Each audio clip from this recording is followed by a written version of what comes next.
Hello, and welcome back to Tangents on Cracked Spines. I appreciate you coming back. And if you're new, I would suggest going back to the beginning of this season, as I do read public domain stories, and they don't quite fit neatly into one episode. As always, listener discretion is advised, as there are adult themes. We are currently reading Mary Shelley's Frankenstein. And we last left off with Victor coming back to Geneva after being thrown in jail, coming back with his father, not being thrown into jail with his father.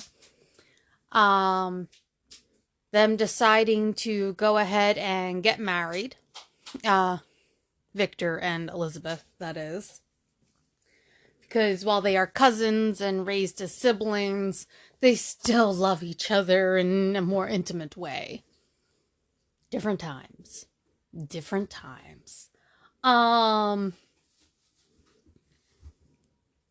And his big ego felt that the monster's threat to see him on his wedding night meant that he was going to kill him on his wedding night. He found out far too late that that was not true, but it was his then-to-be wife, Elizabeth, who unfortunately died. This was too much to bear. He and his father passed away, so now it is just him and his little brother, whose name has only been mentioned a few times, and I cannot remember it. And that is where we begin. What then became of me? I know not. I lost sensation, and chains and darkness were the only objects that pressed upon me.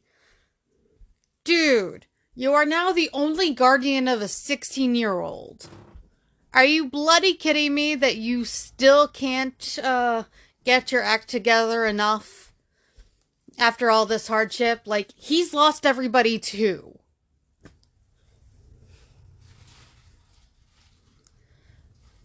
Sometimes, indeed, I dreamt that I wandered in flowery meadows and pleasant vales with the friends of my youth. So you were in a happy delirium this time. But awoke and found myself in a dungeon.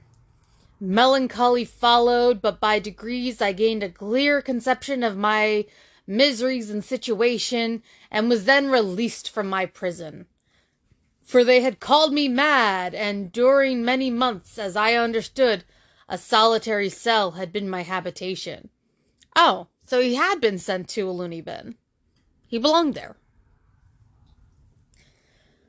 But liberty had been a useless gift to me had I not, as I awakened to reason, at the same time awakened to revenge. As the memory of past misfortunes pressed upon me, I began to reflect on their cause. The monster whom I had created, the miserable Damon whom I had sent abroad into the world for my destruction. I was possessed by a maddening rage when I thought of him, and desired and ardently prayed that I might have him within my grasp to wreak a great and signal revenge on his cursed head. You created it. Nor did my hate long confine itself to useless wishes.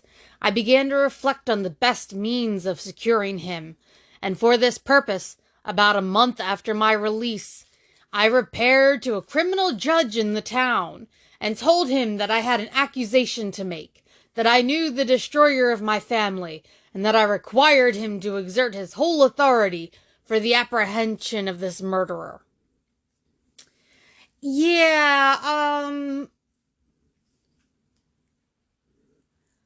4 deaths ago you thought about doing this, but knew that because of your delirium you would be considered insane.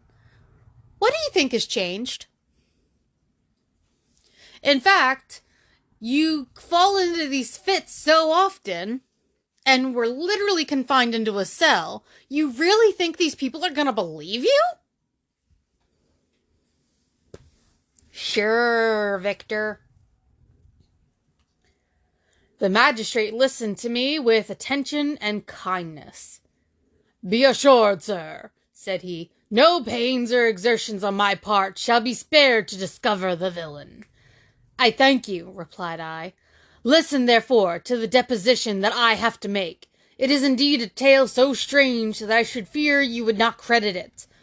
Were there not something in truth which, however wonderful, forces conviction? The story is too connected to be mistaken for a dream, and I have no motive for falsehood.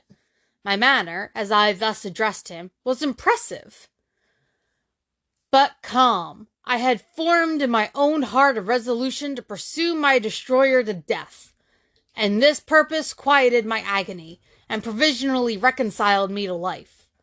I now related my history briefly, but with firmness and precision, marking the dates with accuracy and never deviating into invective or exclamation. The magistrate appeared at first perfectly incredulous, but as I continued he became more attentive and interested. I saw him sometimes shudder with horror, at others a lively surprise, unmingled with disbelief, was painted on his countenance. When I had concluded my narrative, I said, This is the being whom I accuse, and for whose detection and punishment I call upon you to exert your whole power. It is your duty as a magistrate, and I believe and hope that your feelings as a man will not revolt from the execution of those functions on this occasion. This address caused a considerable change in the physiognomy of my auditor. He had heard my story with that half kind of belief that is given to a tale of spirits and supernatural events, but when he was called upon to act officially in consequence, the whole tide of his incredulity returned. He, however, answered mildly, I would willingly afford you every aid in your pursuit, but the creature of whom you speak appears to have powers which would put all my exertions to defiance. Who can follow an animal which can traverse the sea of ice and inhabit caves and dens where no man would venture to intrude? Besides, some months have elapsed since the commission of his crimes, and no one can conjecture to what place he has wandered, or what region he may now inhabit. I do not doubt that he hovers near the spot which I inhabit, and if he has indeed taken refuge in the Alps, he may be hunted like the chamois and destroyed as a beast of prey. But I perceive your thoughts. You do not credit my narrative, and do not intend to pursue my enemy with the punishment which is his desert. As I spoke, rage sparkled in my eyes. The magistrate was intimidated. You are mistaken, said he. I will exert myself, if it is in my power, to seize the monster. Be assured that he shall suffer punishment proportionate to his crimes. But I fear, from what you have yourself described to be his properties, that this will prove impracticable, and that, while every proper measure is pursued, you should endeavor to make up your mind to disappointment. That cannot be, but all that I can say will be of little avail. My revenge is of no moment to you. Yet, while I allow it to be a vice, I confess it is the devouring and only passion of my soul. My rage is unspeakable when I reflect that the murderer whom I have turned loose upon society still exists. You refuse my just demand. I have but one resource, and I devote myself, either in my life or death, to his destruction. I trembled with excess of agitation as I said this. There was a frenzy in my manner, and something, I doubt not, of that haughty fierceness which the martyrs of old are said to have possessed. Not related to the story, but I have never seen frenzy written with a PH as opposed to an F. But to a Genevan magistrate, whose mind was occupied by far other ideas than those of devotion and heroism, this elevation of mine had much the appearance of madness. Honey, because you are! It took a fit of madness for you to create this monster. And it has destroyed your life because it threw you into deeper madness to see that this was created. And every time death has taken your family, you don't go into a rage of, kill the beast, kill the beast. You're not Gaston. You're perceived as Belle's father. Every time somebody has died, you've gone into a fever and, spouted nonsense, or what they perceive as nonsense.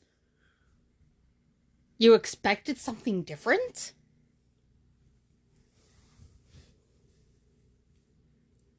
He endeavored to soothe me as a nurse does a child, and reverted to my tale as the effects of delirium. Durr. Man, I cried, how ignorant art thou, thy pride of wisdom! Cease, you know not what it is you say. I'm pretty sure that's what he thought of you, honey. I broke from the house, angry and disturbed, and retired to meditate on some other mode of action. Chapter 23. My present situation was one in which all voluntary thought was swallowed up and lost. I was hurried away by fury. Revenge alone endowed me with the strength and composure. It modeled my feelings and allowed me to be calculating and calm, for the first time ever. At periods when otherwise delirium or death would have been my portion. And normally are. Well, not the death part. Anybody gonna talk about what happened to your brother? No? Okay. My first resolution was to quit Geneva forever. My country, and I was happy and beloved, was dear to me. Now, in my adversity, became hateful. I provided myself with a sum of money, together with a few jewels which had belonged to my mother, and departed. And again, didn't you have another brother? Edward or Edvin or begin with an E. You're so distraught that you're just like, fuck my brother? Really? And now my wanderings began, which are to cease but with life. I have traversed a vast portion of the earth, and have endured all the hardships which travelers in deserts and barbarous countries are wont to meet. How I have lived, I hardly know. Many times have I stretched my failing limbs upon the sandy plain and prayed for death. But revenge kept me alive. I dared not die and leave my adversary in being.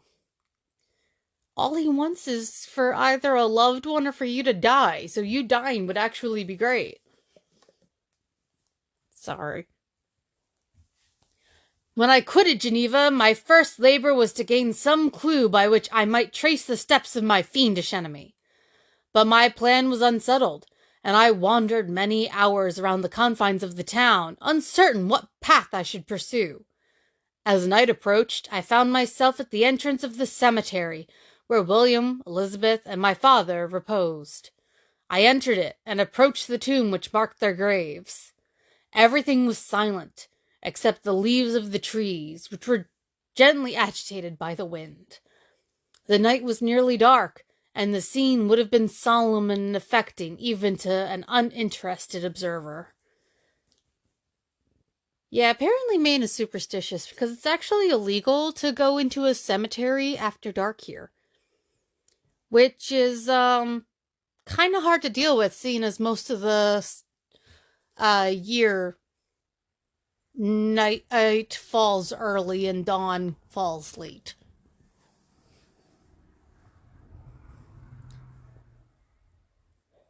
The spirits of the departed seemed to flit around and to cast a shadow, which was felt but not seen, around the head of the mourner. The deep grief which this scene had at first excited quickly gave way to rage and despair. They were dead, and I lived. Their murderer also lived, and to destroy him I must drag out my weary existence.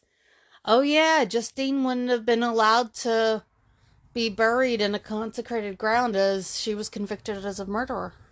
Well, that sucks for her. I knelt on the grass, I kissed the earth, and with quivering lips exclaimed, by the sacred earth on which I kneel, by the shades that wander near me, by the deep and eternal grief that I feel, I swear, and by thee, O night, and by the spirits that preside over thee, I swear to pursue the demon who caused this misery until he or I shall perish in mortal conflict. For this purpose I will preserve my life, to execute this dear revenge. And will I again behold the sun and tread the green herbage of earth, which otherwise should vanish from my eyes forever? And I call on you, spirits of the dead, and on you, wandering ministers of vengeance, to aid and conduct me in my work. Let the cursed and hellish monster drink deep of agony. Let him feel the despair that now torments me. He does. That's why he torments you. That's literally his MO. I had begun my abjuration with solemnity, and an awe which almost assured me that the shades of my murdered friends heard and approved my devotion. But the furies possessed me as I concluded, and rage choked my utterance. I was answered through the stillness of night by a loud and fiendish laugh. It rung on my ears long and heavily. The mountains re-echoed it, and I felt as if all hell surrounded me with mockery and laughter. Surely in that moment I should have been possessed by frenzy, and have destroyed my miserable existence. But that my vow was heard, and that I was reserved for vengeance. The laughter died away, when a well-known and abhorred voice, apparently close to my ear, addressed me in an audible whisper. I am satisfied, miserable wretch. You have determined to live, and I am satisfied. I darted toward the spot from which the sound proceeded, but the devil eluded my grasp. Suddenly the broad disk of the moon arose and shone full upon his ghastly and distorted shape, as he fled with more than mortal speed. I pursued him, and for many months this has been my task. Guided by a slight clue, I followed the windings of the Rhone, but vainly. The blue Mediterranean appeared, and by a strange chance, I saw the fiend enter by night, and hide himself in a vessel bound for the Black Sea. I took my passage in the same ship, but he escaped, I know not how. Amidst the wilds of Tartary and Russia, although he still evaded me, I have ever followed his track. Sometimes the peasants, scared by his horrid apparition, informed me of his path. Sometimes he himself, who feared that if I lost all trace I should despair and die, often left some mark to guide me. The snows descended on my head, and I saw the print of his huge step on the white plain. So he's a Yeti. To you first entering on life, to whom care is new and agony unknown, how can you understand what I have felt and still feel? Cold, want, and fatigue were the least pains which I was destined to endure. I was cursed by some devil, yourself, and carried about with me my eternal hell. Yet still a spirit of good followed and directed my steps, and when I most murmured would suddenly extricate me from seemingly insurmountable difficulties. Sometimes, when nature overcame by hunger, sunk under the exhaustion, a repast was prepared for me in the desert, that restored and inspirited me. The fare was indeed coarse, such as the peasants of the country ate, but I may not doubt that it was set there by the spirits that I had invoked to aid me. I'm pretty sure he did fall into a deep delusion throughout all of this, and for the first time ever, he's mobile while doing so. Often, when all was dry, the heavens cloudless, and I was parched by thirst, a slight cloud would bedim the sky, shed a few drops that revived me, and vanish. I followed, when I could, the courses of the rivers, but the demon generally avoided these, as it was here that the population of the country chiefly collected. In other places human beings were seldom seen, and I generally subsisted on the wild animals that crossed my path. I had money with me, and gained the friendship of the villagers by distributing it, or bringing with me some food that I had killed, which, after taking a small part, I always presented to those who had provided me with fire and utensils for cooking. My life, as it passed thus, was indeed hateful to me, and it was during sleep alone that I could taste joy. A blessed sleep! Often, when most miserable, I sank to repose, and my dreams lulled me even to rapture. The spirits that guarded me had provided these moments, or rather hours of happiness, that I might retain strength to fulfill my pilgrimage. Deprived of this respite, I should have sunk under my hardships. During the day, I was sustained and inspirited by the hope of night. For in sleep I saw my friends, my wife, my beloved country. Again I saw the benevolent countenance of my father, heard the silver tones of Elizabeth's voice, and beheld Clerval enjoying health and youth. Often, when wearied by a toilsome march, I persuaded myself that I was dreaming until night should come, and that I should then enjoy reality in the arms of my dearest friends. What agonizing fondness did I feel for them! How did I cling to their dear forms, as sometimes they haunted even my waking hours, and persuade myself that they still lived! At such moments vengeance that burned within me died in my heart, and I pursued my path towards the destruction of the demon more as a task enjoined by heaven, as the mechanical impulse of some power of which I was unconscious, than as the ardent desire of my soul. What his feelings were whom I pursued, I cannot know. Sometimes, indeed, he left marks in writing on the barks of the trees, or cut in stone that guided me, and instigated my fury. My reign is not yet over. These words were legible in one of those inscriptions. You live, and my power is complete. Follow me. I seek the everlasting ices of the north, where you will feel the misery of cold and frost, to which I am impassive. You will find near this place, if you follow not too tardily, a dead hare. Eat and be refreshed. Come on, my enemy. We have yet to wrestle for our lives, but many hard and miserable hours must you endure until that period shall arrive. Scoffing devil, again do I vow vengeance. Again do I devote thee, miserable fiend, to torture and death. Never will I omit my search until he or I perish. And then, with what ecstasy shall I join my Elizabeth, and those who even now prepare for me the reward of my tedious toil and horrible pilgrimage. I'm not sure killing the creature that you created counts as repentance. And I mean, of course, that's if you have a religion that believes in a good place and a bad place to go. As I still pursued my journey to the northward, the snows thickened, and the cold increased in a degree almost too severe to support. The peasants were shut up in their hovels, and only a few of the most hardy ventured forth to seize the animals whom starvation had forced from their hiding places, to seek for prey. The rivers were covered with ice, and no fish could be procured, and thus I was cut off from my chief article of maintenance. Has he never heard of ice fishing? You can't tell me that far north people don't have ice shanties set up. The triumph of my enemy increased with the difficulty of my labors. One inscription that he left was in these words: Prepare, your toils only begin.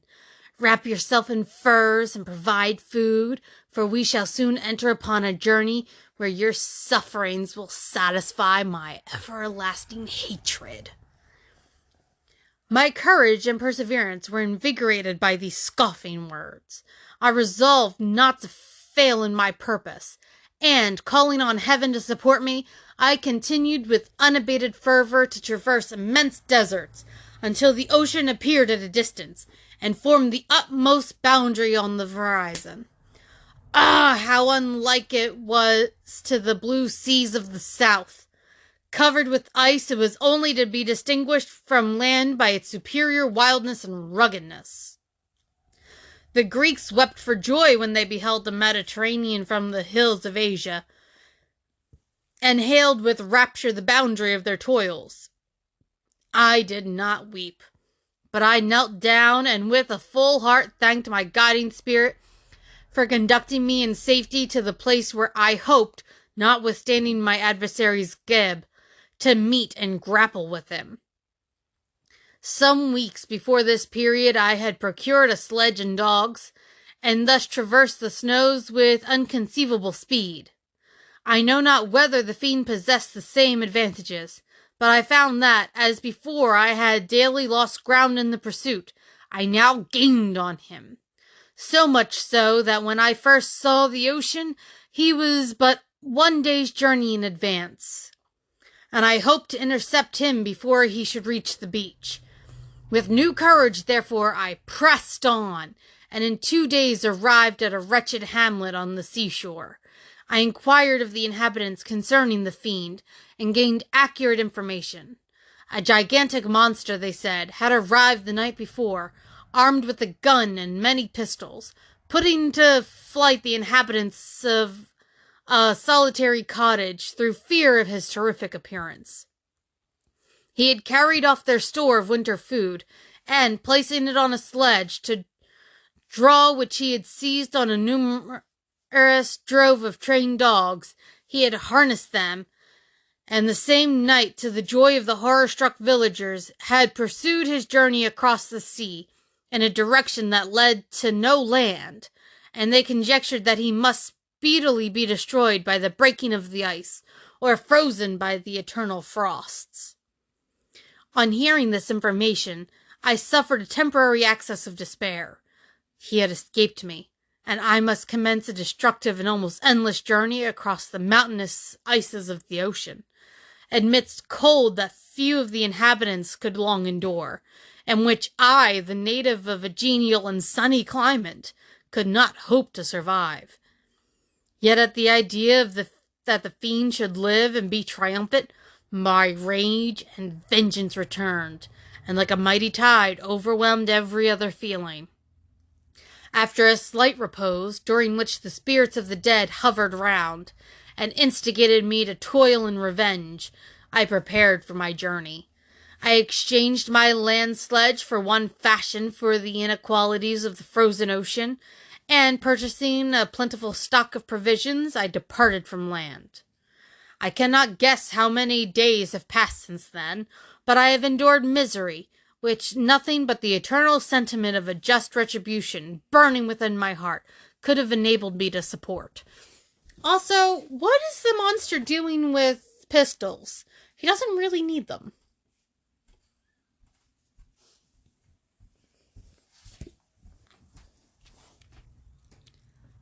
Immense and rugged mountains of ice often barred up my passage, and I often heard the thunder of the ground sea, which threatened my destruction. But again the frost came and made the paths of the sea secure. By the quantity of provisions which I had consumed, I should guess that I had passed 3 weeks in this journey, and the continual protraction of hope, returning back upon the heart, often wrung bitter drops of despondency and grief from my eyes. Despair had indeed almost secured her prey, and I should soon have sunk beneath this misery, when once, after the poor animals that carried me had with incredible toil gained the summit of a sloping ice mountain, and one sinking under his fatigue died, I viewed the expanse before me with anguish. when suddenly my eye caught a dark speck upon the dusky plain. I strained my sight to discover what it could be, and uttered a wild cry of ecstasy when I distinguished a sledge and the distorted proportions of a well-known form within. Ugh! With what a burning gush did hope revisit my heart! Warm tears filled my eyes, which I hastily wiped away, that they might not intercept the view I had of the demon. But still my sight was dimmed by the burning drops, until, giving way to the emotions that oppressed me, I wept aloud. But this was not the time for delay. I disencumbered the dogs of their dead companion, gave them a plentiful portion of food, and after an hour's rest, which was absolutely necessary, and yet which was bitterly irksome to me, I continued my route. The sledge was still visible, nor did I again lose sight of it, except at the moments when, for a short time, some ice rock concealed it with its intervening crags. I indeed perceptibly gained on it, and when, after nearly 2 days' journey, I beheld my enemy at no more than a mile distant, my heart bounded within me. But now, when I appeared almost within the grasp of my enemy, my hopes were suddenly extinguished, and I lost all trace of him, more utterly than I had ever done before.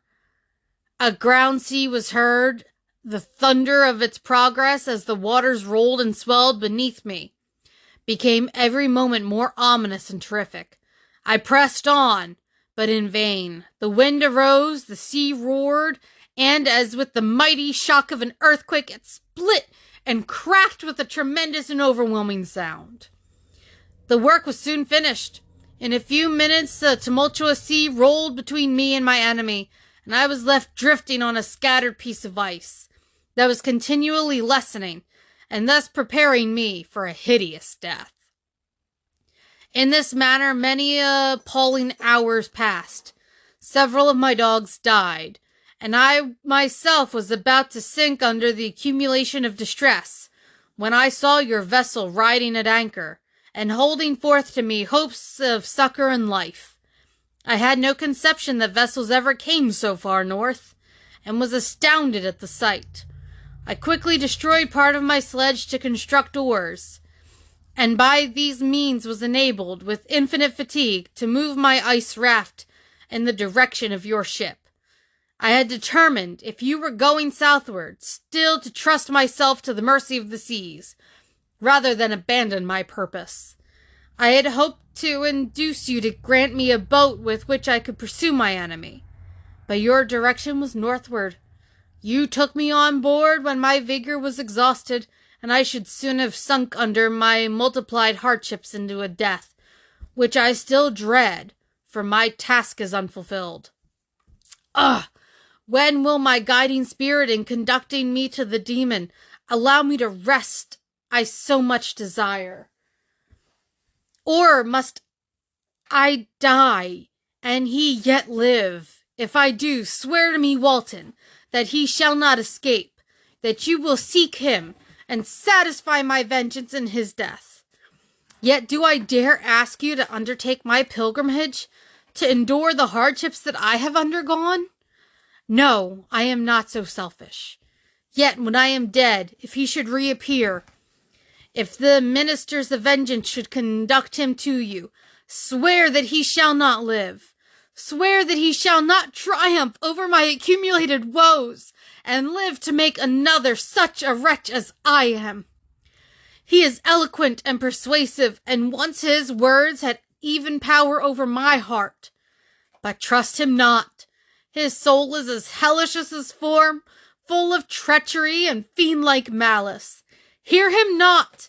Call on the names of William, Justine, Clerval, Elizabeth, and my father, and of the wretched Victor, and thrust your sword into his heart. I will hover near and direct the steel all right. Walton, in continuation. August 26, 17 whatever. You have read this strange and terrific story, Margaret, and do you not feel your blood congealed with horror, like that which even now curdles mine? Sometimes seized with sudden agony, he could not continue his tale. At others, his voice broken, yet piercing, uttered with difficulty the words so replete with agony. His fine and lovely eyes were now lighted up with indignation, now subdued to downcast sorrow, and quenched in infinite wretchedness. Sometimes he commanded his countenance and tones, and related the most horrible incidents with a tranquil voice, suppressing every mark of agitation. Then, like a volcano bursting forth, his face would suddenly change to an expression of the wildest rage, as he shrieked out imprecations on his persecutor. His tale is connected and told with an appearance of the simplest truth. Yet I own to you that the letters of Felix and Safie, which he showed me, and the apparition of the monster seen from our ship, brought to me a greater conviction of the truth of his narrative than his assertions. However earnest and connected, such a monster has then really existence. I cannot doubt it, yet I am lost in surprise and admiration. Sometimes I endeavored to gain from Frankenstein the particulars of his creature's formation, but on this point he was impenetrable. "Are you mad, my friend?" said he, "or whither does your senseless curiosity lead you? Could you not also create for yourself and the world a demoniacal enemy? Or to what do your questions tend? Peace, peace! Learn from my miseries, and do not seek to increase your own." Frankenstein discovered that I made notes concerning his history. He asked to see them, and then himself corrected and augmented them in many places, but principally in giving the life and spirit to the conversations he held with his enemy. "Since you have preserved my narration," said he, "I would not that a mutilated one should go down to posterity." Thus a week passed away, while I have listened to the strangest tale that ever imagination formed.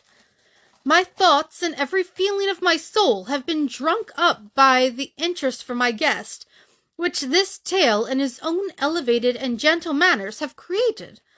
Yet can I counsel one so infinitely miserable, so destitute of every hope of consolation, to live?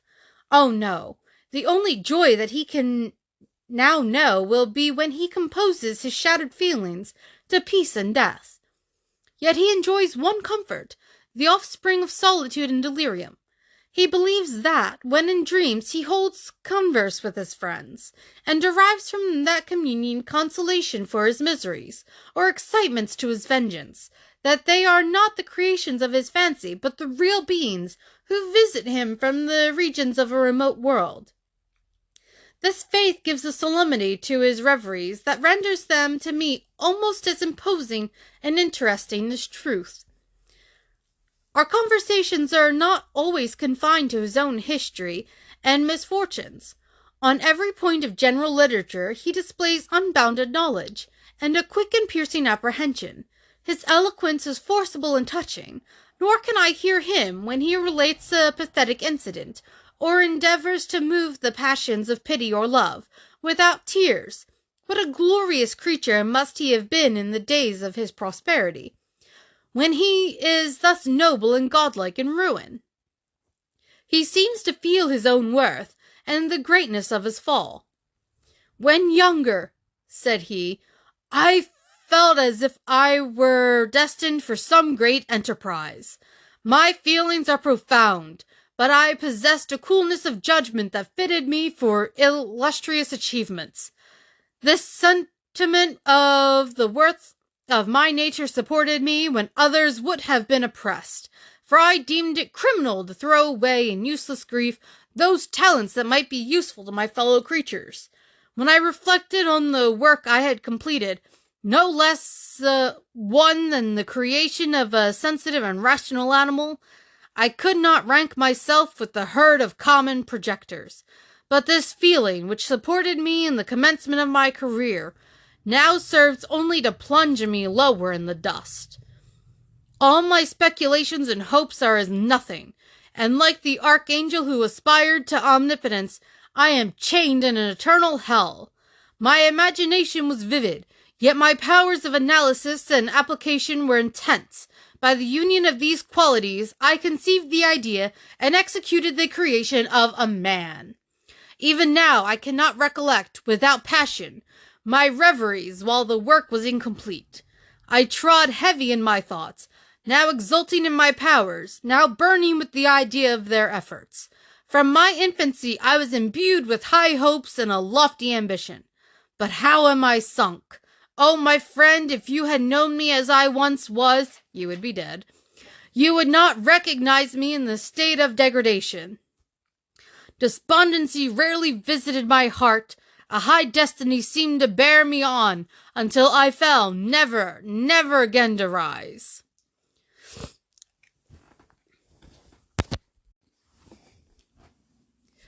Must I then lose this admirable being? I have longed for a friend. I have sought one who would sympathize with and love me. Behold, on these desert seas I have found such a one. But I fear I have gained him only to know his value and lose him. I would reconcile him to life, but he repulses the idea. I thank you, Walton, he said, for your kind intentions towards so miserable a wretch. But when you speak of new ties and fresh affections, think you that any can replace those who are gone? Can any man be to me as Clerval was, or any woman another Elizabeth? Even where the affections are not strongly moved by any superior excellence, the companions of our childhood always possess a certain power over our minds, which hardly any latter friend can obtain. They know our infantine dispositions, which, however they may be afterward modified, are never eradicated.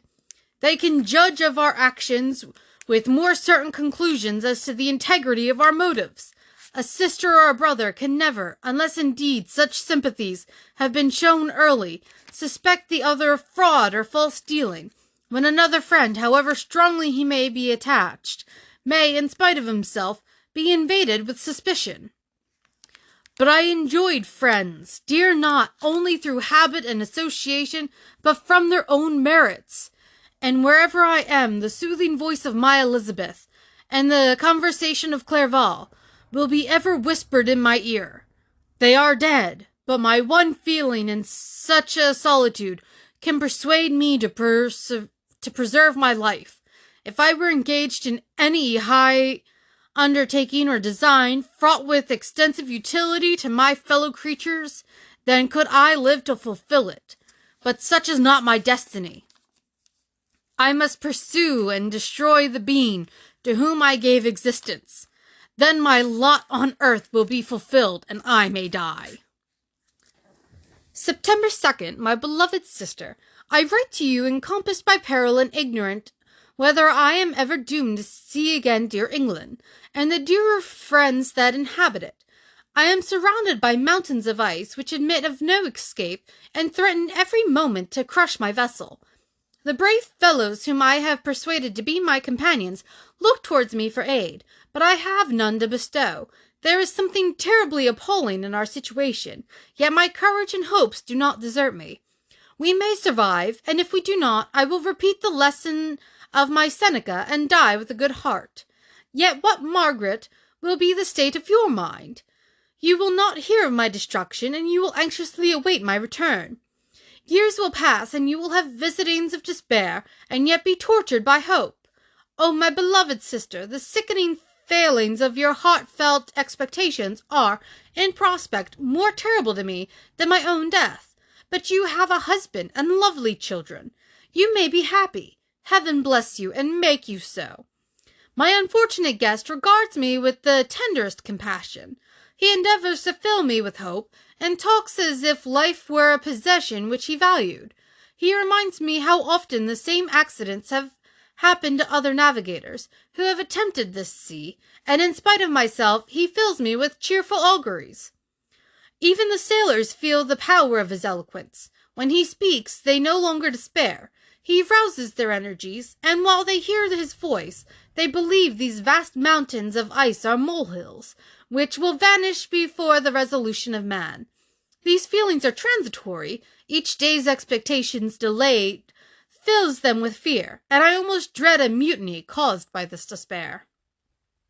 September 5th. A scene has just passed of such uncommon interest that although it is highly probable that these papers may never reach you, yet I cannot forbear recording it. We are still surrounded by mountains of ice, still in imminent danger of being crushed in their conflict. The cold is excessive, and many of my unfortunate comrades have already found a grave amidst this scene of desolation. Frankenstein has daily declined in health. A feverish fire glimmers in his eyes, but he is exhausted, and when suddenly roused to any exertion, he speedily sinks again into apparent lifelessness. I mentioned in my last letter the fears I entertained of a mutiny.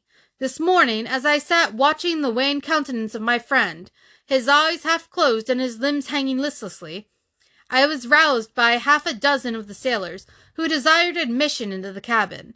They entered, and their leader addressed me. He told me that he and his companions had been chosen by the other sailors to come in deputation to me, to make me a demand which, in justice, I could not refuse. We were immured in ice, and should probably never escape, but they feared that, if, as was possible, the ice should dissipate, and a free passage be opened, I should be rash enough to continue my voyage, and lead them into fresh dangers, after they might happily have surmounted this. They desired, therefore, that I should engage with a solemn promise, that if the vessel should be freed, I would instantly direct my course southward. This speech troubled me. I had not despaired, nor had I yet conceived the idea of returning, if set free. Yet could I, in justice, or even in possibility, refuse this demand? I hesitated before I answered, when Frankenstein, who had at first been silent, and indeed appeared hardly to have force enough to attend, now roused himself. His eyes sparkled, and his cheeks flushed with momentary vigor. Turning towards the men, he said, "What do you mean? What do you demand of your captain? Are you then so easily turned from your design? Did you not call this a glorious expedition? And wherefore was it glorious? Not because the way was as smooth and placid as a southern sea, but because it was full of dangers and terror. Because at every new incident your fortitude was to be called forth, and your courage exhibited. Because danger and death surrounded, in these dangers you were to brave and overcome. For this was it an honorable undertaking. You were hereafter to be hailed as the benefactor of your species, your names adored, as belonging to brave men who encountered death for honor and the benefit of mankind. And now behold, with the first imagination of danger, or if you will, the first mighty and terrific trial of your courage, you shrink away, and are content to be handed down as men who had not strength enough to endure cold and peril. And so, poor souls, they were chilly and returned to their warm firesides. Why, what requires not this preparation? Ye need not have come thus far, and dragged your captain to the shame of a defeat, merely to prove yourself cowards. Oh, be men, or be more than men. Be steady to your purposes and firm as a rock. This ice is not made of such stuff as your hearts might be. It is mutable, cannot withstand you, if you say that it shall not. Do not return to your families with the stigma of disgrace marked on your brows. Return as heroes who have fought and conquered, and who know not what it is to turn their backs on the foe." Says the guy who has spent half his life in a fever-induced delirium and the other half fighting monster of his own creation. He spoke this with a voice so modulated to the difficult feelings expressed in his speech, with an eye so full of lofty design and heroism, that Can you wonder that these men were moved? They looked at one another and were unable to reply. I spoke. I told them to retire and consider of what had been said, that I would not lead them further north if they strenuously desired the contrary, but that I hoped that, with reflection, their courage would return. They retired, and I turned toward my friend, but he was sunk in languor and almost deprived of life. How all this will terminate I know not, but I would rather die than return shamefully, my purpose unfulfilled. Yet I fear such will be my fate. The men, unsupported by ideas of glory and honor, can never willingly continue to endure their present hardships. Well, duh, it's only ever the captain whose name is heard, not theirs. September 7th. The die is cast. I have consented to return if we are not destroyed. Thus are my hopes blasted by cowardice and indecision. I come back ignorant and disappointed. It requires more philosophy than I possess to bear this injustice with patience. September 12th. It is past. I am returning to England. I have lost my hopes of utility and glory. I have lost my friend, but I will endeavor to detail these bitter circumstances to you, my dear sister, and while I am wafted towards England and towards you, I will not despond. September 9th, the ice began to move, and roarings like thunder were heard at a distance, as the island split and cracked in every direction. We were in the most imminent peril, but as we could only remain passive, my chief attention was occupied by my unfortunate guest, whose illness increased in such a degree that he was entirely confined to his bed. The ice cracked beneath us and was driven with force towards the north. A breeze sprung from the west, and on the 11th the passage towards the south became perfectly free. When the sailors saw this, and that their return to their native country was apparently assured, a shout of tumultuous joy broke from them, loud and long continued. Frankenstein, who was dozing, awoke, and asked the cause of the tumult. "They shout," I said, "because they will soon return to England." "Do you mean really then return?" "Alas, yes. I cannot withstand their demands. I cannot lead them unwillingly to danger, and I must return."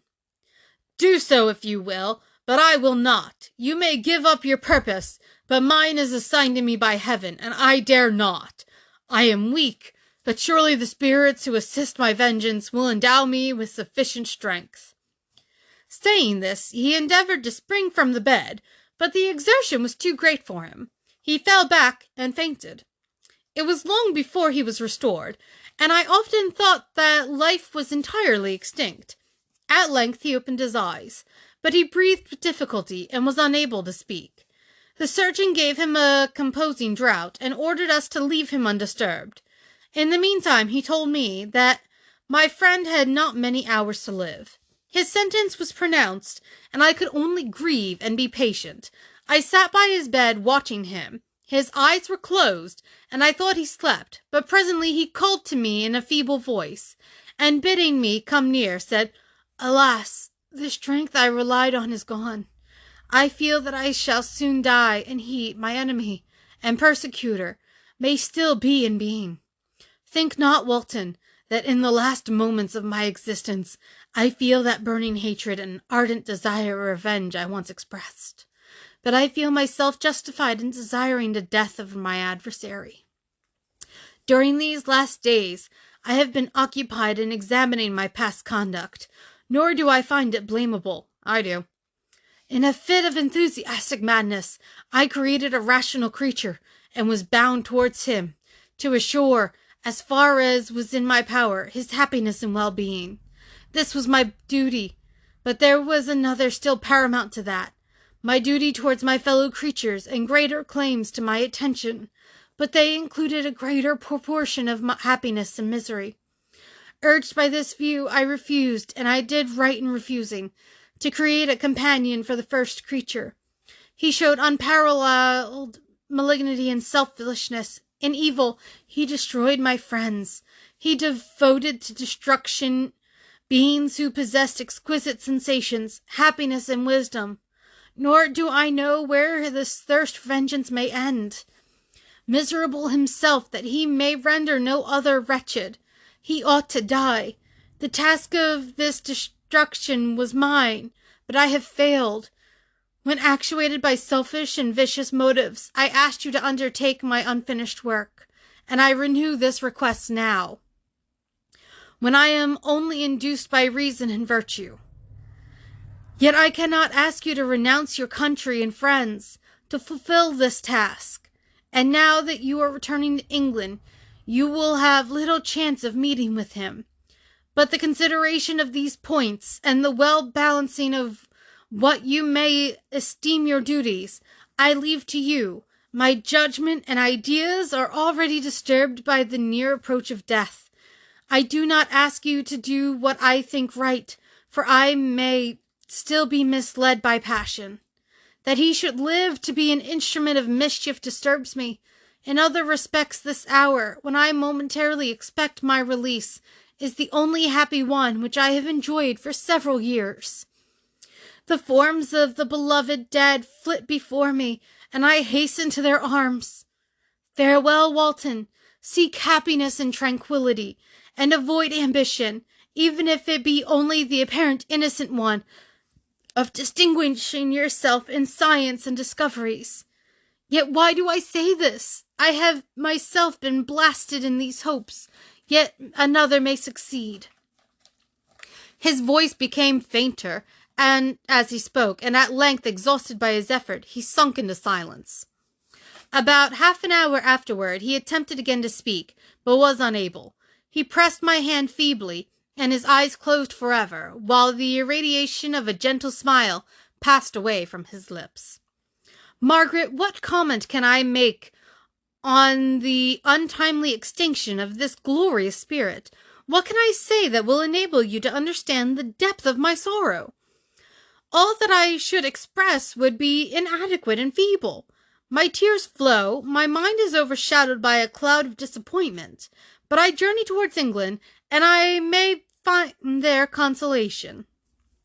I am interrupted. What do these sounds portend? It is midnight. The breeze blows fairly, and the watch on deck scarcely stir. Again there is a sound, as of a human voice, but hoarser. It comes from the cabin where the remains of Frankenstein still lie. I must arise and examine. Good night, my sister. Great God! What a scene has just taken place! I am yet dizzy with the remembrance of it. I hardly know whether I shall have the power to detail it, yet the tale which I have recorded would be incomplete without this final and wonderful catastrophe. I entered the cabin, where lay the remains of my ill-fated and admirable friend. Over him hung a form which I cannot find the words to describe.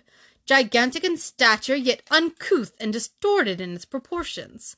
As he hung over the coffin, his face was concealed by long locks of ragged hair, but one vast hand was extended, in color and apparent texture like that of a mummy. When he heard the sound of my approach, he ceased to utter exclamations of grief and horror, and sprung toward the window. Never did I behold a vision so horrible as his face, of such loathsomeness, yet appalling hideousness. I shut my eyes involuntarily, and endeavored to recollect what were my duties with regard to this destroyer. I called on him to stay.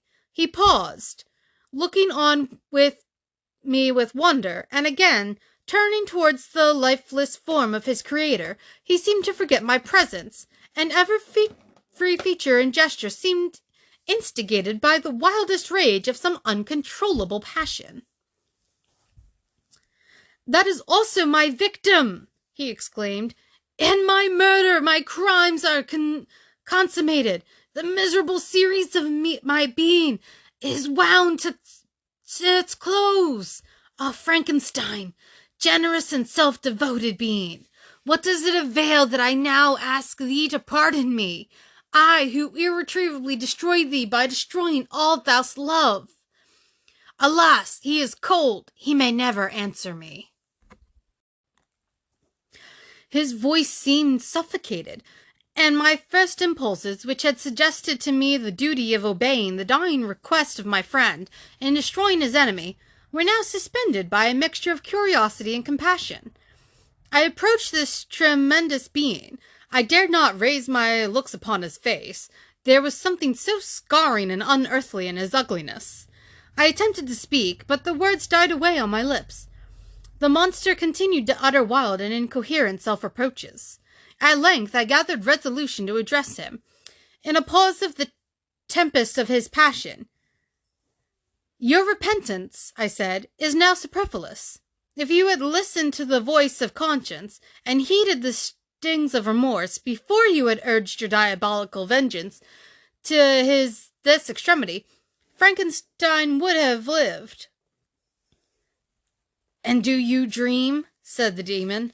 "Do you think that I then, dead to agony and remorse?" he continued, pointing to the corpse. "He suffered not more in the consummation of the deed. Oh, not the 10,000th portion of the anguish that was mine during the lingering detail of its execution. A frightful selfishness hurried me on, while my heart was poisoned with remorse. Yet ye that the groans of Clerval were music to my ears? My heart was fashioned to be susceptible of love and sympathy, and when wretched in misery to vice and hatred. It did not endure the violence of the change without torture, such as you cannot even imagine. After the murder of Clerval, I returned to Switzerland heartbroken and overcome. I pitied Frankenstein. My pity amounted to horror. I abhorred myself. But when I discovered that he, the author at once of my existence and of its unspeakable torments, dared to hope for happiness, that while he accumulated wretchedness and despair upon me, he sought his own enjoyment in feelings and passions from the indulgence of which I was forever barred, then impotent envy and bitter indignation filled me with an insatiable thirst for vengeance. I recollected my threat, and resolved that it should be accomplished. I knew that I was preparing myself for a deadly torture, but I was the slave, not the master of an impulse, which I detested, yet could not disobey. Yet when she died, nay, then I was not miserable. I had cast off all feeling, subdued all anguish to riot in the excess of my despair. Evil thenceforth became my good. Urged thus far, I had no choice but to adapt my nature to an element which I had willingly chosen. The completion of my demoniacal design became an insatiable passion, and now it is ended. There is my last victim. I was at first touched by the expressions of this misery, yet when I called to mind what Frankenstein had said of his powers of eloquence and persuasion, and when I again cast my eyes on the lifeless form of my friend, indignation was rekindled within me. "Wretch," I said, "it is well that you came here to whine over the desolation that you have made. You throw a torch into a pile of buildings, and when they are consumed you sit among the ruins and lament the fall. Hypocritical fiend!" "And you don't think Frankenstein was hypocritical?" "For the same reason? If he whom you mourn still lived, still would be the object again, would he become the prey of your accursed vengeance. It is not pity that you feel. You lament only because the victim of your malignity is withdrawn from your power." "Oh, it is not thus, interrupted the being. "Yet such must be the impression conveyed to you by what appears to be the purport of my actions. Yet I seek not a fellow-feeling in my misery. No sympathy may I ever find. When I first sought it, it was the love of virtue, the feelings of happiness and affection with which my whole being overflowed, that I wished to be participated. But now that virtue has become to me a shadow, and that happiness and affection are turned into bitter and loathing despair, and what should I seek for sympathy?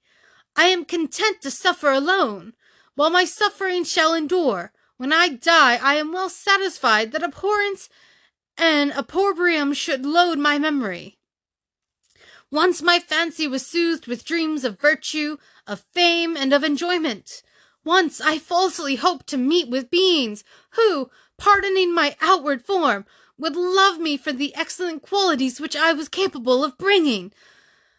I was nourished with high thoughts of honor and devotion, but now vice has degraded me beneath the meanest animal.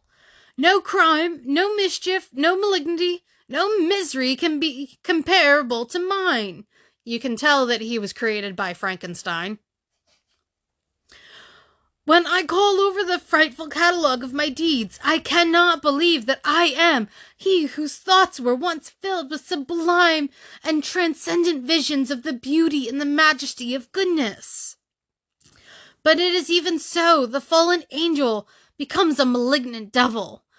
Yet even that enemy of God and man had friends and associates in his desolation.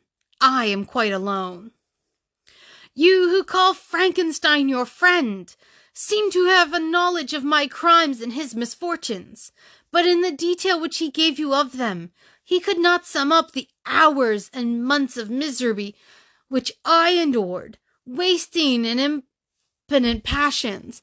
For whilst I destroyed his hopes, I did not satisfy my own desires. They were forever ardent and craving. Still I desired love and fellowship, and I was still spurned. Was there no injustice in this? Am I to be thought the only criminal when all humankind sinned against me? Why do you not hate Felix, who drove his friend from his door with contumely? Contumely? Contumely? Why do you not execrate the rustic who sought to destroy the Saviour of his child? Nay, these are virtuous and immaculate beings. I, the miserable and the abandoned, am an abortion, to be spurned at and kicked and trampled on. Even now my blood boils at the recollection of this injustice. But it is true that I am a wretch. I have murdered the lovely and the helpless. I have strangled the innocent as they slept, and grasped to death his throat who never injured me or any other living thing. I have devoted my Creator, the select specimen of all that is worthy of love and admiration among men, to misery. I have pursued him even to that irremediable ruin. There he lies, white and cold in death. You hate me, but your abhorrence cannot equal that with which I regard myself. I look on the hands which executed the deed. I look on the heart in which the imagination of it was conceived, and long for the moment when they will meet my eyes, when it will haunt my thoughts no more. Fear not that I shall be the instrument of future mischief. My work is nearly complete. Neither yours nor any man's death is needed to consummate the series of my being and accomplish that which must be done, but it requires my own. Do not think that I shall be slow to perform this sacrifice. I shall quit your vessel on the ice raft which brought me hither, and I shall seek the most northern extremity of the globe. I shall collect my funeral pile, and consume to ashes this miserable frame, that its remains may afford no light to any curious and unhallowed wretch, who could create such another as I have been. I shall die. I shall no longer feel the agonies which now consume me, or be the prey of feelings unsatisfied, yet unquenched. He is dead who called me into being, and when I shall be no more, the very remembrance of us both will speedily vanish. I shall no longer see the sun or stars or feel the winds play on my cheeks. Light, feeling, and sense will pass away, and in this condition must I find my happiness. Some years ago, when the first images which this world affords first opened upon me, when I felt the cheering warmth of summer and heard the rustling of the leaves and the chirping of the birds, and these were all to me, I should have wept to die. Now it is my only consolation. polluted by crimes and torn by the bitterest remorse. Where can I find rest but in death?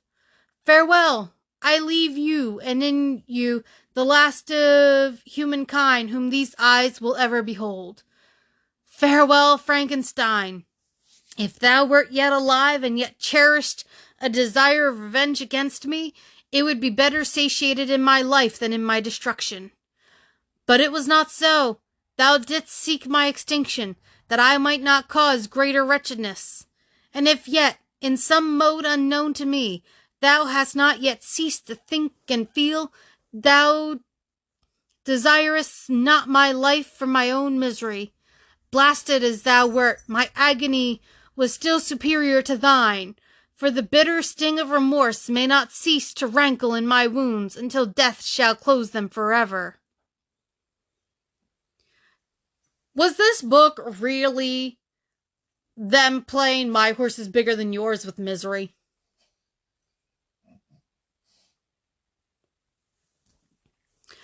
But soon, he cried, with sad and solemn enthusiasm, I shall die, and what I now feel be no longer felt. Soon these burning miseries will be extinct.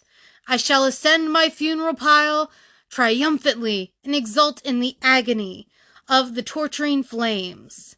The light of the conflagration will fade away. My ashes will be swept into the sea by the winds. My spirit will sleep in peace, or if it thinks, it will not surely think thus. Farewell. Thus he sprang from the cabin window, as he said this, upon the ice raft which lay close to the vessel. He was soon borne away by the waves, and lost in darkness and distance. The end. Yeah, that's literally how it ends. We just assume that he did what he said he would and offed himself. And, that is not a fun way to die, I wouldn't think.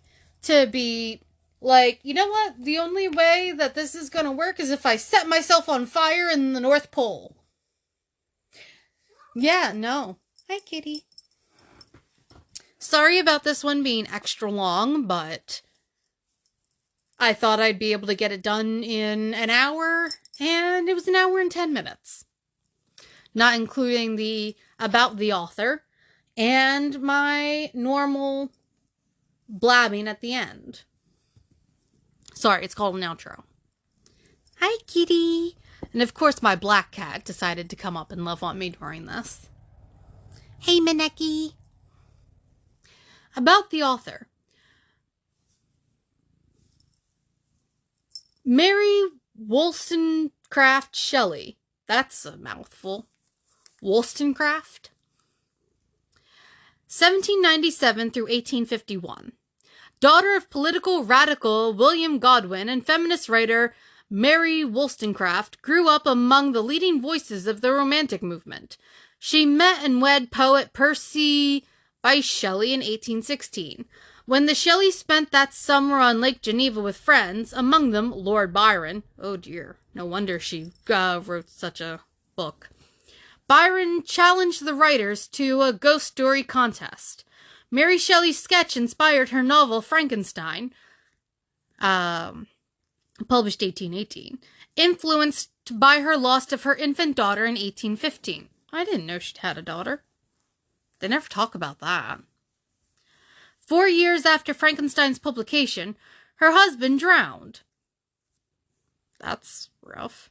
The tragedy haunted Shelley for the rest of her life, which she dedicated to annotating her husband's writing, publishing her own novels, and revising Frankenstein for republication.